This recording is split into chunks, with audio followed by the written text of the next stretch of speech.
तर एकीकडे ड्रायफ्रूट मार्केटमध्ये ही स्थिती असताना दुसरीकडे काश्मीरच्या दल लेक परिसरात सुद्धा शुकशुकाट पाहायला मिळतोय। पर्यटक नसल्यामुळे दल लेक मधील बोट चालक बसून आहेत। दल लेक परिसरात या सगळ्याचा आढावा घेतलाय प्रतिनिधी रामराजे शिंदे यांनी।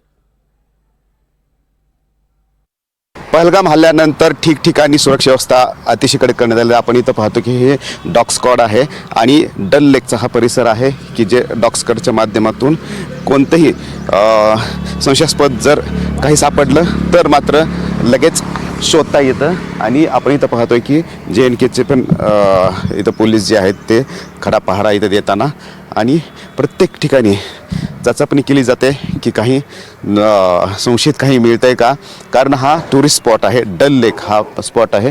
आपण इथं पाहतोय की अशा पद्धतीनं सर्वच ठिकाणी जे आहेत ना ते गस्त घालण्याचं काम सुरू आहे। सकाळपासून ते रात्रीपर्यंत 24 तास अशी गस्त घातली जाते। डॉग स्क्वॉडला घेऊन गस्त घातली जाते आणि हा अतिशय महत्त्वाचा रस्ता आहे, कारण इथेच हे डल लेक आहे। आपण इथं पाहतो की पर्यटक इथे आलेले आहेत आणि या हल्ल्यानंतर सुद्धा जे इथं पर्यटक थांबले होते, स्टक झाले होते, ते सकाळी जलविहारचा आनंद घेताना इथं आपल्याला दिसत आहेत।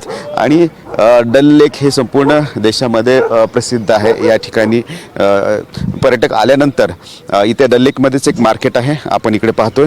हे मार्केट इतर वेळेस गजबजलेलं असतं, परंतु यावेळेस जे आहे ते सुनसान दिसते। एक दोन बोट वगळता कोणी दिसत नाहीत। शाळेतल्या त्या मुली आहेत की ज्या बोटीनेच प्रवास करतात आणि काही लोक आहेत की जे साहित्यसुद्धा इथं बोटीनेच विकतात। आपण इथं पाहतोय की त्या शाळेतल्या मुली आहेत ज्या पण बोटनेच प्रवास करतात आणि त्यामुळं ही घटना घडल्यानंतर एक दोन दिवस पूर्ण श्रीनगर बंद होतं आणि आजपासून हळूहळू हे श्रीनगर ओपन व्हायला सुरुवात झालेली आहे। परंतु तरीसुद्धा दहशतीचं वातावरण जे आहे ते काही प्रमाणामध्ये इथे आहे आणि जे इथं लोक अडकलेले आहेत त्यांना काढण्यासाठी महाराष्ट्रातून एकनाथ शिंदे आलेले आहेत, त्याचबरोबर गिरीश महाजनसुद्धा आलेले आहेत आणि त्यांना सुखरूप पोहोचवणं ही सरकारची जबाबदारी असल्यामुळं त्या संदर्भामध्ये महत्त्वाची पावलंसुद्धा उचलली जात आहेत। परंतु दुसरं म्हणजेच की श्रीनगरची सुरक्षा व्यवस्था, कारण दहशतवादी छोटे छोटे तुकड्यामध्ये हल्ले करत आहेत। मग अशावेळी टुरिस्ट स्पॉटला सुद्धा टार्गेट केलं गेलेलं आहे। पहलगामला टार्गेट करण्यात आलं होतं, त्यानंतर सगळ्यात मोठा टुरिस्ट स्पॉट जो आहे तो डल लेक आहे, त्यामुळे इथं सुद्धा टार्गेट केलं जाऊ शकतं आणि म्हणूनच सर्वच ठिकाणी जे आहे ते सुरक्षा व्यवस्था जी आहे ती वाढवण्यात आलेली आहे। कॅमेरामॅन सत्यमसह रामराज शिंदे, डल लेक, श्रीनगर।